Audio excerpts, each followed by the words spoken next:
Kulturistika to není vzepřít 9krát, 10krát, 11krát nebo třeba 12krát nějakou činku a pak tělo samo roste.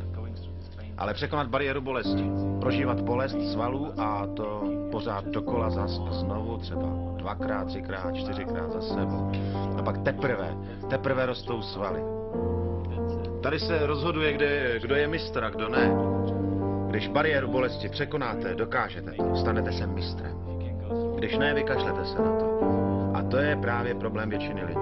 Nemají odvahu jít do toho a prostě si říct, překonám to, děj se, co děj. Bolí to, ale nemám strach z toho, že v tělocvičně omdlím, protože vím, že se to může stát. Častokrát jsem po tréninku zvracel, ale je mi to jedno, protože to opravdu stojí za to.